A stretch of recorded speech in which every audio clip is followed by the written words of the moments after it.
E aí pessoal, beleza? Aqui é o Joseph para vocês, mais um vídeo de Metal Gear Rising Revengeance. E esse episódio vai ser um pouquinho diferente, esse vai ser um dos episódios ponto meio, porque ele não vai ter nenhum gameplay e sim vai ter os codecs. Pra quem nunca jogou Metal Gear, Metal Gear geralmente tem muito codec, que é... eles começam a te dar dicas sobre o que fazer. E ajuda bastante, porque alguns jogos são muito complexos, aí você precisa estar contatando o pessoal para saber tem que fazer coisa tal, coisa Y. Nos outros são mais eficientes, nesse nem tanto. Nesse não tem um... Até onde eu sei, não tem uma necessidade de você usar os codecs para você poder falar com o pessoal e tal. Por isso eu queria fazer um episódio diferente. O que eu vou fazer? Eu vou gravar tudo até onde eu parei no episódio anterior. E aí eu... como pode se dizer? Eu vou legendar... falar onde eu ativei o codec. Assim, se vocês quiserem fazer, vocês fazem, né? Caso vocês tiverem interesse. Assim vai ficar bem bonitinho, tá? Eu vou regravar o capítulo até onde eu joguei. E aí eu vou mostrar os codecs certinhos. Tem uma conquista, barra troféu, barra achievement, por ouvir todos os codecs. Eu não vou conseguir, porque requer fazer coisas muito específicas, ou... Por exemplo, eu salvei o civil, mas se você deixar ele morrer vai ter outro codec. Então tem várias coisas específicas que vai me dar uma conquista. Eu não vou perder tempo com isso, porque eu não sou muito fã de conquistas, eu sou fã de jogar mesmo. E fazer o máximo possível, só que sem fazer muita palhaçada, sabe? Então, espero que vocês curtem. Se vocês não gostarem dessa parada, tipo, se você achar, nossa, o pessoal só fala, eu prefiro você jogando e sofrendo. Então, se quiser, vocês podem pular esses episódios.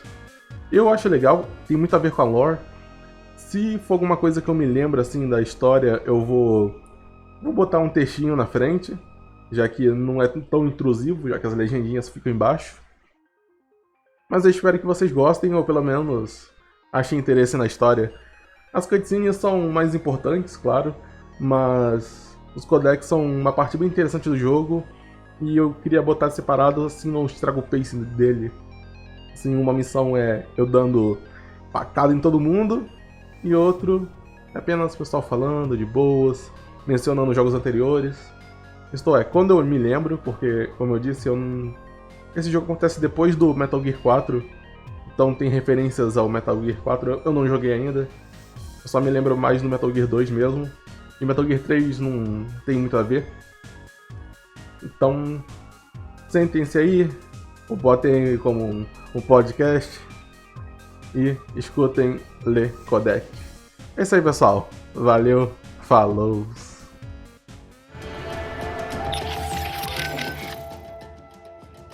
Control, it's Raiden. I'm on the ground. Copy, Raiden. Glad to hear it. Entering on foot was the right move. That craft isn't equipped with stealth camo. Or octo camo, obviously, since that would be useless in midair. And we wouldn't want to get your pricey new jet damaged, now would we? Duh. The MQ-133C was not cheap, Tovarich. Now, keep alert. According to intel, you could find significant cyborg deployment here. If you were to be cornered by an entire squad, it might get difficult, even for you. Understood. Some fighting will be necessary, though. I've got electrolytes to replenish. This is not an infiltration mission. There is no need to hide or avoid combat outright, huh? Just do not get reckless. Stay safe, and stay focused on your mission. There is always a chance the MQ was spotted before your drop-off.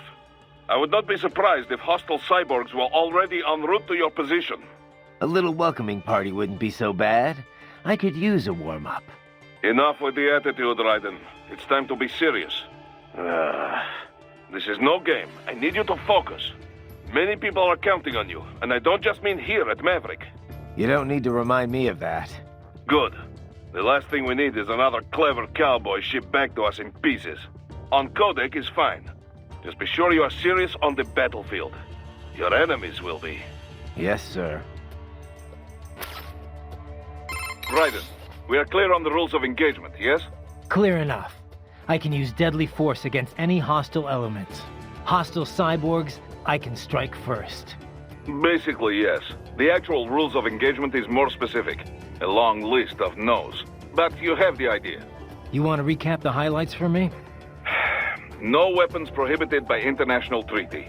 No use of force against non-combatants, especially officials or anyone with political power who may be needed for negotiations. No use of force against any unarmed hostile seeking to surrender.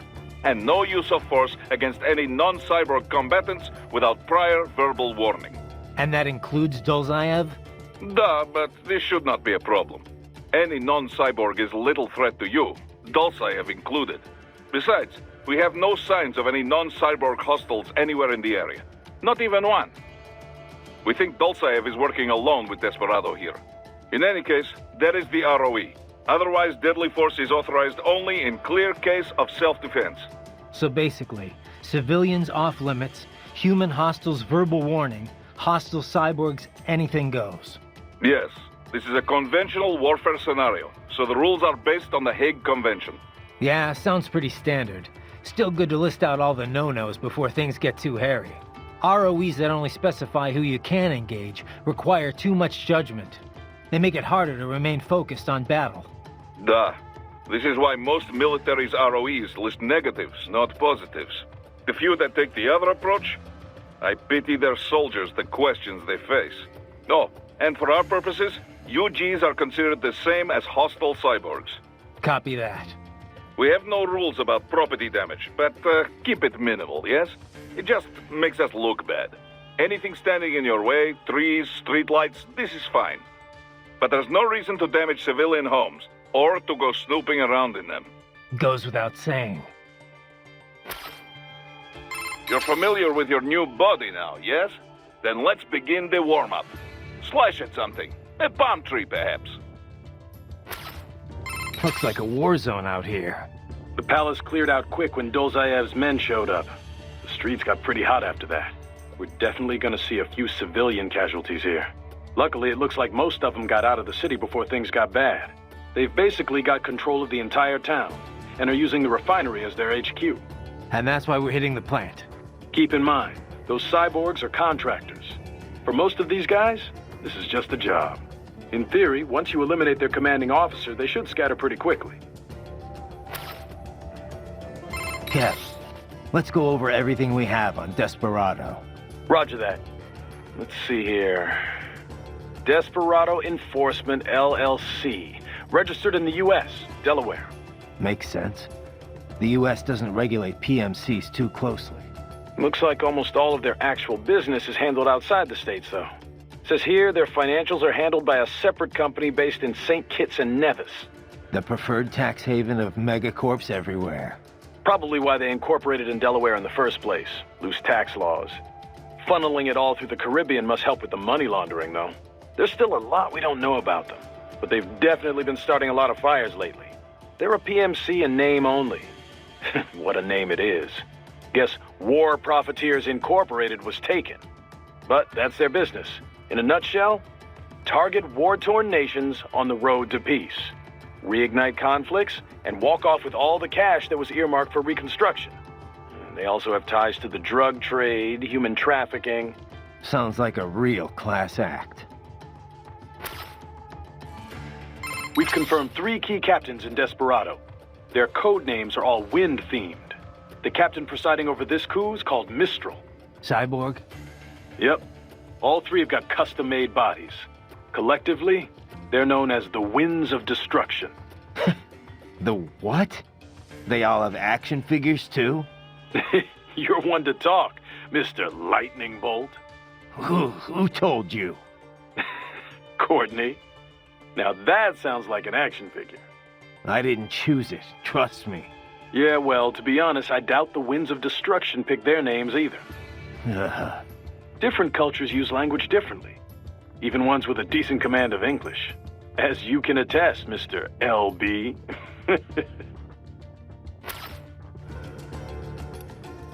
How we doing, Courtney? You're looking good on our end. GPS and audio-visual feed coming in fine. Energy consumption? Check. Damage levels? Check. blood pressure, brain waves, blood sugar. Check, check, check. All this monitoring equipment, I got a better view than if I was standing right next to you. Anyway, I'll be saving all your data automatically anytime something important happens in the field. But contact me anytime you want a manual save.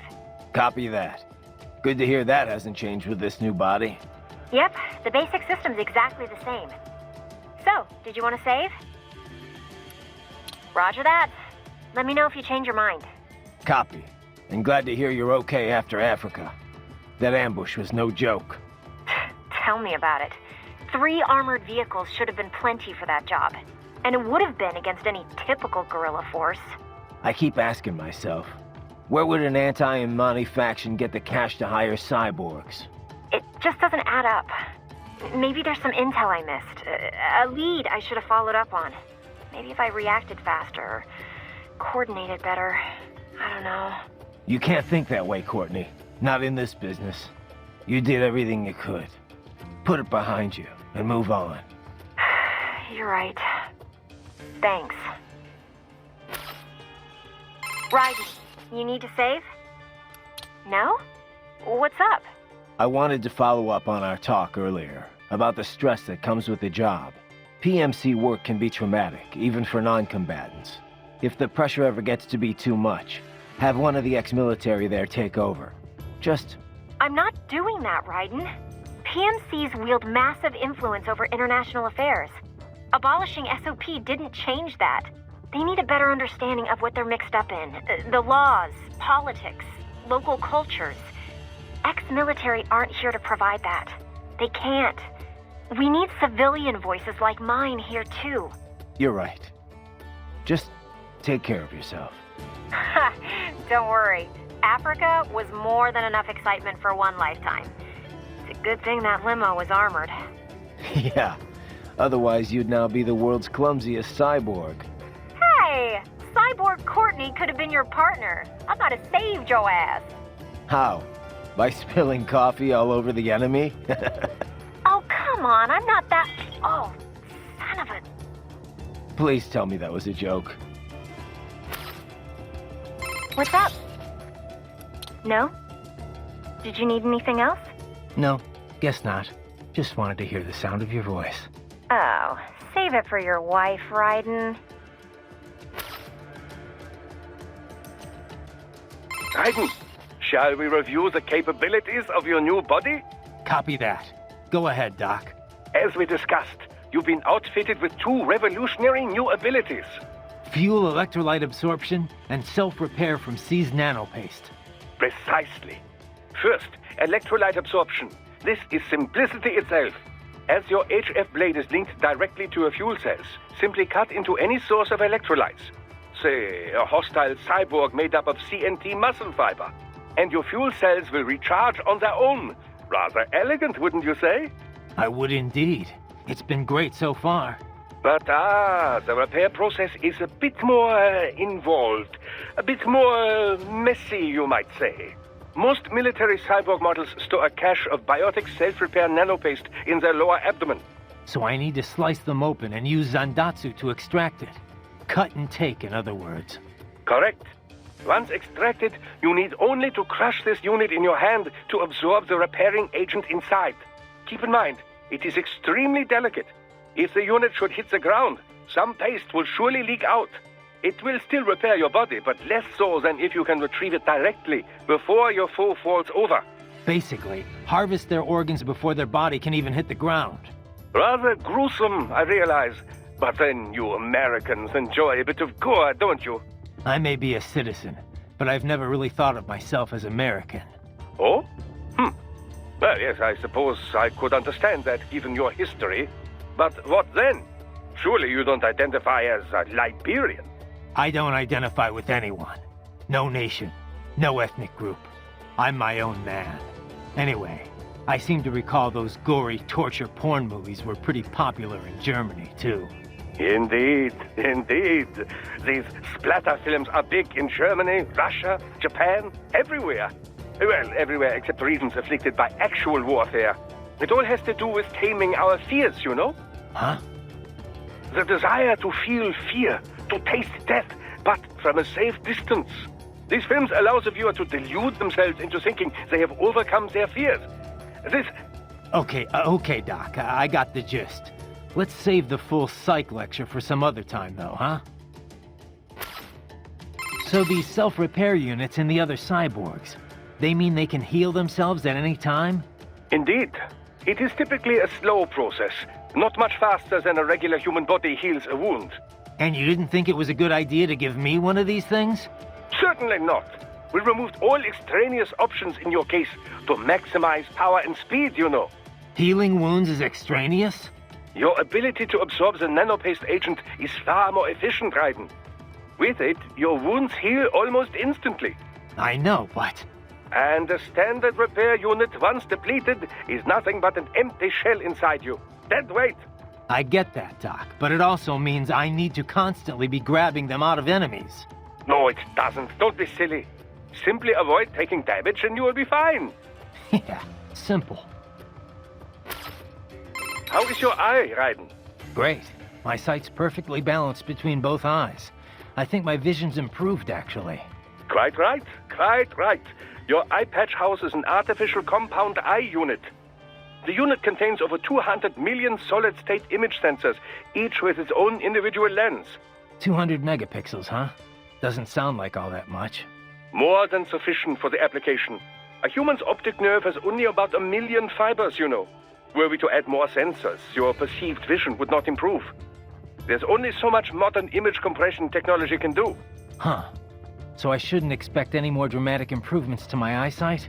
No, your brain would no longer be able to process any more visual information in real time.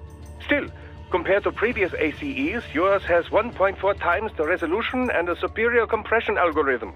It may only result in a slight perceived change, but it could wind up making the difference during a mission. Regrettably, I have not had enough time to develop a new eyeball unit just yet. Thus, I have cut out the ability to deploy the ACE unit separately and simply installed it on a fixed eye patch. Works for me. If I was using an eye unit, I wouldn't see any better than a regular human. Ah, but remember, the human eye is so much more than a simple light receptor.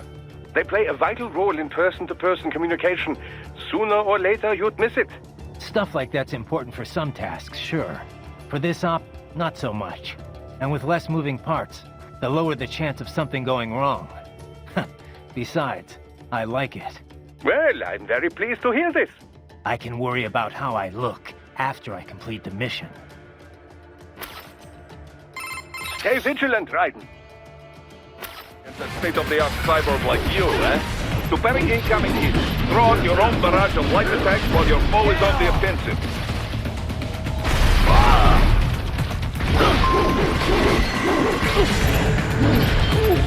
Bullseye!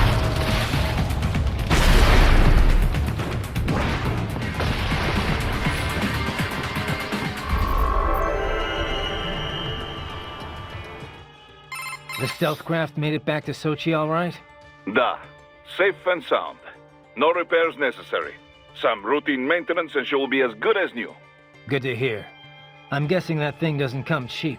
Well, an old Soviet army friend gave me discount. He runs a PMC, specializing in airborne warfare. An Air Force for hire? That's a new one. Ever since SOP, Mercs started to fill more and more regular combat duties. SOP ended, but the trend did not. Most every modern military relies on PMC support in one way or another. Good news for Maverick, I suppose. Anyway, that's quite the little jet your friend has. I was expecting a lot of turbulence coming in that low, but she was smooth as silk. Didn't feel like I was a bird exactly, but probably the next best thing. The MQ-133C uses a brand new type of active adjustment control system. Sensors on the plane take readings 120 times a second, and to be honest, I don't know how it works. But the crew chief tells me this is what keeps her flying so steady. It is all state-of-the-art technology. There are only 3 of them in the entire world. Even the RQ-133 spy plane she is based on is only 2 years old. It is fitted specially for Cyborg, so maybe demand is a bit low now, but I think that will change soon, eh? It's funny. Its guts are all bleeding edge, but from the outside, it looks almost retro. Until recently, stealth aircraft design was focused on radar-absorbing materials and improving aerodynamics. But lately, engineers are trying to use the shape of the craft to do more than improve gas mileage. Maneuverability is a low priority. This kind of plane is not meant for dogfighting, after all. And we can afford all this? I hate to ask, but will we clear a profit on this op? You need not worry about such things. But yes, we should be fine. Where the proper equipment can make or break a mission, we should have the best. That miss with the anti-air missile last month was a painful reminder of this lesson. Ah, yeah. I see what you mean. Huh. I didn't think flares could still fool anti-air missiles like that. They, can't. At least not with any modern missile. Recent missiles rely on a dual wavelength, or IIR system, for guidance. Flares wouldn't fool either of them. But that was no recent missile I had. That Cusack Derma couldn't even take down a fat tilt-rotor target. And at close range, chort возьми. Come on, Boris. We had no intel. No reason to think that we'd be facing anything like that. You budgeted for the tools appropriate to the job. No one blames you. Perhaps. In any case, now we know what we are dealing with. This is still a business, but this time I am stretching the budget as much as possible. Expenses like that aircraft and your new body are all part of this. Both were worth the money. This body's more capable than I could have imagined. I'm glad you feel this way, since it is still company property. Remember, if you quit on us, you either return it or you buy it. Yeah, Boris. I remember the first 5 times you told me. Hey, Boris, about the Soliton radar. I noticed that it doesn't get jammed anymore, even if I get spotted by the enemy. Back in the old days, it'd be useless the second an alarm was triggered. Well, once the Patriots fell, classified technology spread all over the world. This new Soliton radar is one example. By applying a non-linear Schrödinger equation to the Soliton solution, they were able to prevent the jamming that plagued the original models based off the KDV equation. I'm impressed. You know your stuff, Mr. President. Of course, I'm a businessman. You think I could run a profitable PMSC without being up to date on the latest tech? But I wonder, how exactly is the equation different? I mean, I'm no expert on how the KDV equation was implemented in the first place, but I'd love to know how the Schrödinger equation fits into all this. Raiden, on battlefield, most important thing is how to use equipment, not theory behind it. The mission is #1 priority. So do not worry your head about equations and such things. Just concentrate on using the equipment to your advantage, da? In other words, you have absolutely no idea, do you? Ah, the mission, Raiden. Focus on the mission. Raiden, what I said about staying focused on the mission. Understood. No need to explain. I say this because I have been there. I have let my emotions take over on the battlefield. Some of the PMC work I did after my discharge they were gray area jobs. But that's all in the past. When I took on those former PLA soldiers to form Maverick, I laid out my conditions. We would only take operations we believed in. And we would run them clean, no exceptions. Most of them agreed. They had their own bad memories from their time in Paradise Lost. I can certainly attest to that. Yes, of course. I forget who I'm talking with. Most of the ex-PLA have moved on now in any case. But the point remains the same. Everyone at Maverick is accountable for their actions. We are clear to take this job under international law, and we can use force against any cyborg hostiles under the basic rules of engagement. But remember, if we harm any civilians, on purpose or no, it will mean trouble. All kinds of trouble. So, stay in control and stay on mission. Got it. Raiden, if you ever get lost, use augment mode to check your next objective. By using augment mode, you can see enemy positions and the direction in which you should head. Useful for when you cannot find your objective on the Soliton radar. Sorry, man, but I have to ask. Where did Mr. Lightning Bolt come from anyway? Ugh, seriously? All right. Well, I told you where I got Raiden from, right? World War II, the Japanese had a plane called Raiden. The Allies named it Jack. Yeah, I remember. And my real name's Jack. So yeah, they codenamed me Raiden. They being the Patriots. Mm-hmm. Never really suited me. But it's better than... Jack just reminds me too much of the past. I hear you. Someone once told me, you can find your own name, and your own future. After that, I dropped Jack for good. Right. And this lightning bolt business? Well, the Rai part of Raiden means thunder, and Den is electric. So Raiden is basically lightning bolt. Mm-hmm. Anyway, I was explaining that to Inmani, and he just busted out laughing. So he called you that as a joke? He was basically just giving you shit.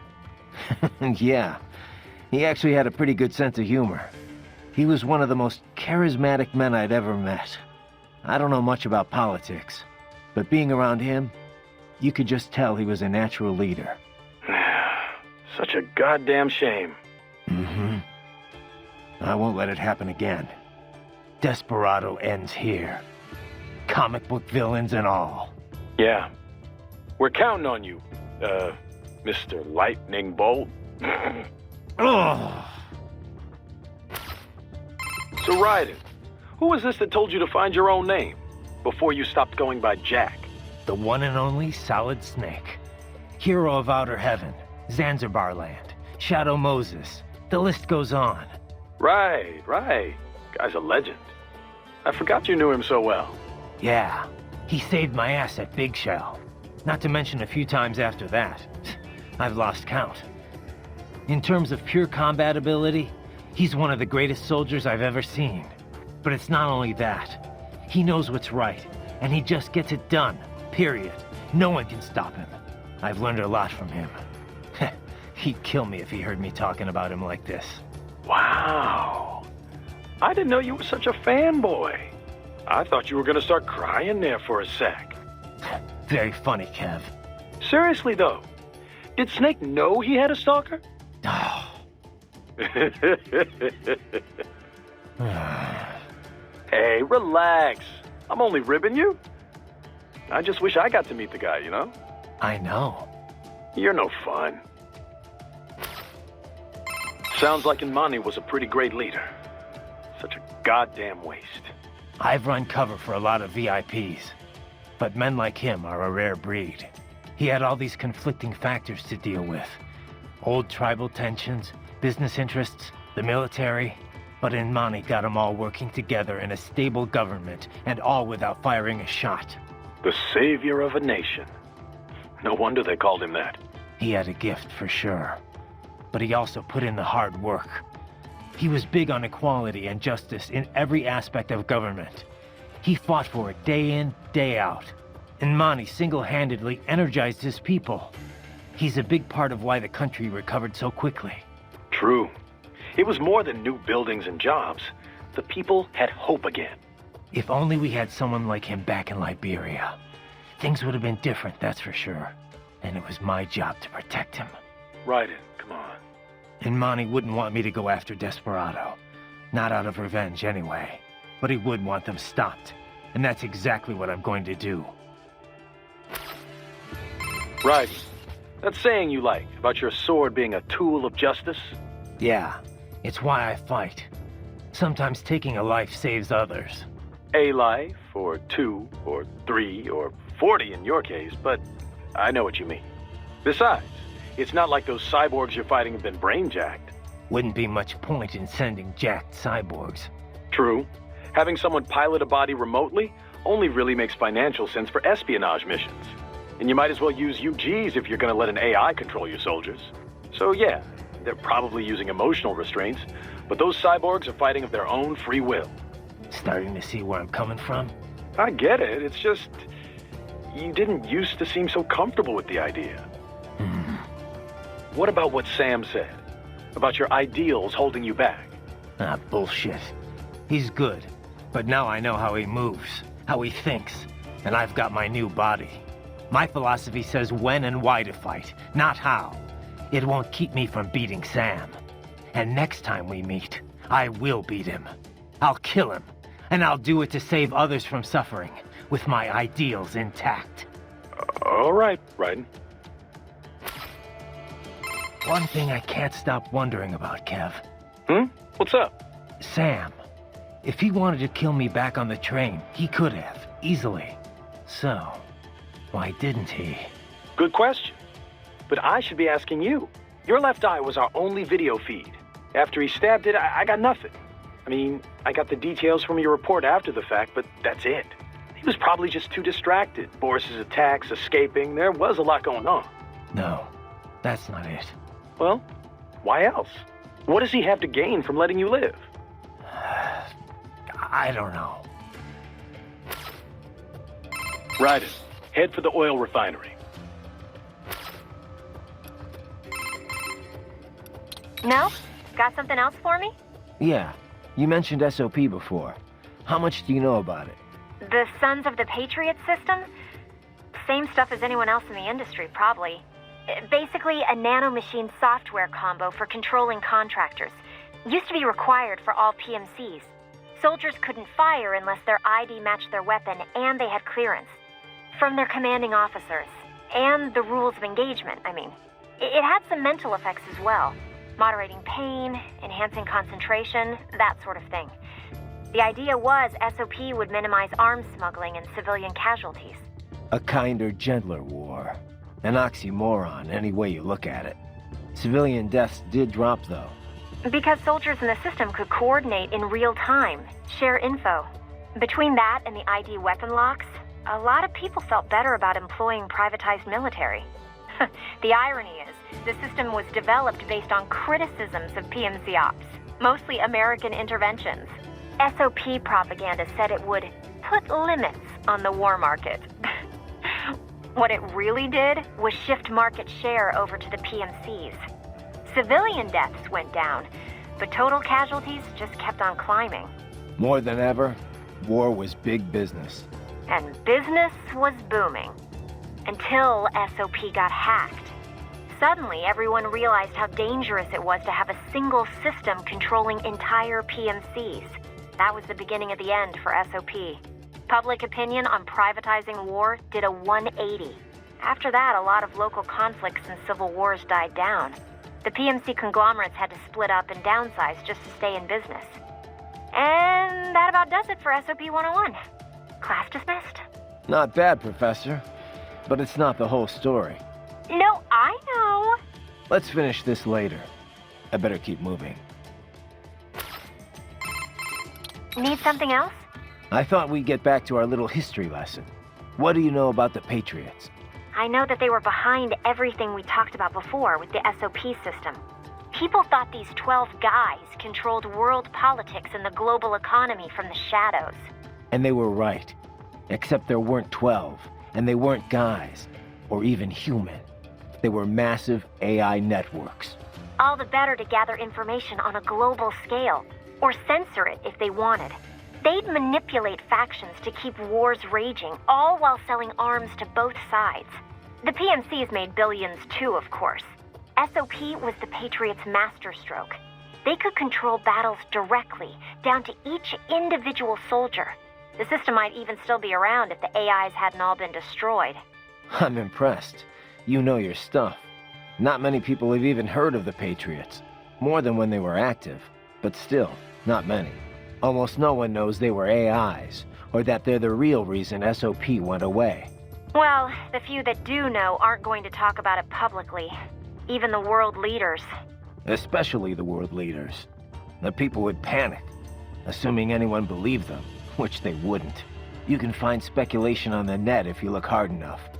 Some of them get pretty close to the truth, but the stories never made it into the mainstream. Just another conspiracy theory. I'm not surprised. It's a little hard to believe, you know? It just sounds crazy. When Kevin briefed me about all this in orientation, I thought it was some kind of BS detecting test. All right, then. Hey, Raiden, let me ask you something. The Patriots. Why would AIs do all of that? I can see why people would want all the money, but AIs? What did they stand to gain from it all? Who knows? Maybe they didn't even know. Optical neuro AIs aren't your typical PCs. They learn over time, change in unpredictable ways. The core AI, JD, was bent on expanding the war economy. Maybe to fund the Patriots' other activities. Or maybe that's just the way it evolved, like a secondary objective that took over. One of the other AIs said it was created to filter out unnecessary information, gossip, trivia, all for the sake of future generations, to drive the evolution of the human race. Or so it said. Was that the truth? Or a lie? To manipulate me? Who can say? To think. Something like that. Running a nation. And America, no less. It's terrifying. Thank God they were all destroyed. But did it really change that much? Maybe not. Contractors still gotta eat after all. Soldiering for hire's always been a risky business. But at least before it was good money. There was a decent chance you could get rich and retire early. All that disappeared during the SOP years. Demand was high, but the workforce was flooded. More and more soldiers were willing to work for cheap. It got so you'd have to work years before you could even pay back your initial training and insurance fees. Yeah, I can see Sundowner's point. The global recession certainly didn't help. Unemployment shot up across the US and the EU. Even if contractors gave up and packed it in, there weren't any jobs waiting for them back home. The irony is the recovery was all war-driven. It wasn't a general recovery at all. Not only did globalization exploit the poor countries, but it crippled first world employment too. And SOP's gone. But now we've got these PMCs that are basically mobsters. Just thugs in uniform. Yeah, not a pretty picture. Doctor, do you have anything more on these cyborgs? Only what we went over in your briefing, if you had been paying attention. Standard military-grade cyborgs. MCFC integrated carbon nanotube muscle fibers. Impressive response time and power yields when focused correctly. Most will likely possess extrasensory skills as well. Infrared vision is almost standard these days. They can function without breathing for short periods of time. Okay. Nothing I didn't already know. Not all cyborgs you face will be the same, of course. You may notice a range of different capabilities. It all depends on the manufacturer. Muscle fiber and neurotransmission technology is advancing all the time. Of course, you have the very latest science has to offer. A typical cyborg is no match for your equipment. If you do say so yourself. No, I realize combat is about more than the equipment. Situational awareness, predictive ability, nerves. One must determine a course of attack or defense and execute on a moment's notice. Reaction time is key. Cyborg enhancements do not change that. Agreed. Hey Doc, I'm curious. Can I recharge off any cyborg? Even a non-military unit? Not that I ever would, of course. A pedestrian cyborg? I very much doubt you will encounter any of those on this op. Besides... Against the rules of engagement, I know. Like I said, just curious. In theory, then. No, I would doubt very much that you could. Even from those that opted for complete body replacements due to injury or illness, you know. Though I have heard of some very wealthy clients who wanted to fight the effects of aging. Doctor? Yes, your question. No, extracting MCFCs from pedestrian cyborgs is unlikely. Most non-military enhancements use polymer muscle fiber that is a generation behind yours. Carbon nanotube would be a bit much for anyone who wished to lead a normal life, you know. And polymer systems can be powered by rechargeable electric batteries. Organic muscle fiber, which allows extraction of nutrients from the bloodstream, does exist, but it requires artificial blood for sufficient power output. This so-called white blood requires regular dialysis and was mostly phased out once cyborg technology became mainstream. True, some use cultivated muscle tissue to take nourishment from the body's natural bloodstream. But such systems are more regenerative medicine than cyborg technology. I'm sure you'll agree. Of course, natural musculature or no, if the body is equipped with a ceramic bone structure, Can't get energy from non-military cyborgs.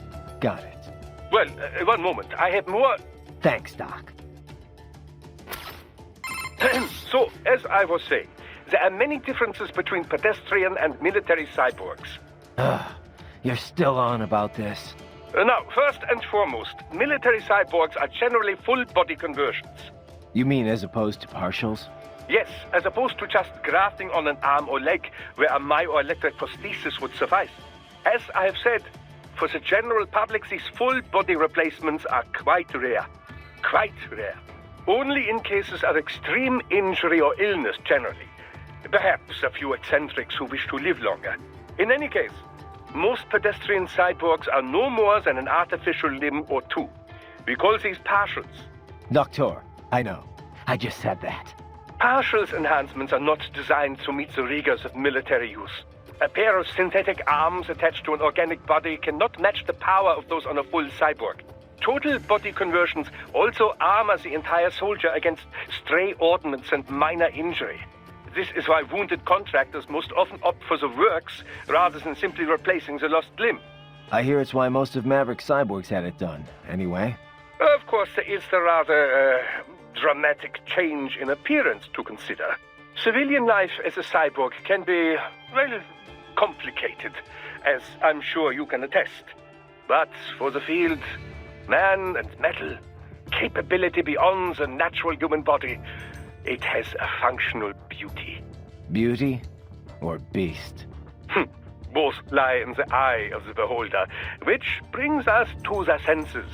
Machine implants can also restore lost vision and hearing, and with added sensitivity, as you know. Such options have become standard in most military conversion packages, along with pain suppression and dampening less useful emotions, similar to how SOP operated. Yeah, no matter how hard I'm hit, it doesn't really hurt. Of course, everything has its limits. Do not let your high threshold for pain make you reckless. Understood. Doctor, about my pain threshold. It doesn't hurt exactly, but I can still feel it. It's not painful, but it's still pain. It's hard to explain. Well, your nervous system is still fully intact, of course. It would be dangerous for you to be entirely unaware of your body taking damage. Instead, your nerves are controlled such that pain is no longer so unpleasant. How do you mean? Take epinephrine, for example, or adrenaline, as you might know it. This hormone makes it harder to feel pain, yes? Your implants work using a similar method. Yet, for all we now understand of the nature of pain, much of it remains a mystery. How so? Well, why do we feel pain? Evolutionarily speaking, of course, to signal external injury or internal sickness. If the body is threatened, pain notifies the brain so it can take steps to ensure survival. In other words, pain has a clear and logical purpose. But in certain cases, pain can drive more unconstructive behavior. In situations where fight and flight are both still options, one might simply break down crying or drop to the ground and begin writhing about. This would appear only to diminish one's chance of survival, not increase it, yes? Maybe there's some other factor at play. Well, the most common theory would link pain with the societal nature of humanity. If no friends are close by, then experiencing pain might indeed reduce your likelihood of survival. But if allies are near, these expressions of pain serve as a plea for help. Thus, you are more likely to live.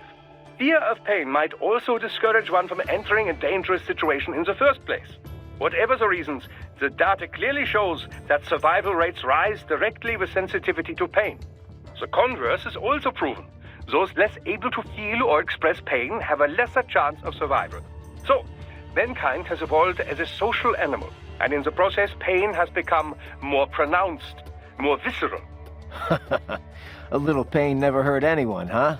But if pain is there to ensure survival, well, what's that say about the future for us cyborgs? As a transhumanist, I do not believe all evolution must follow the exact method Darwin posited. Cyborg technology is still survival of the fittest, after all. Just in a new form.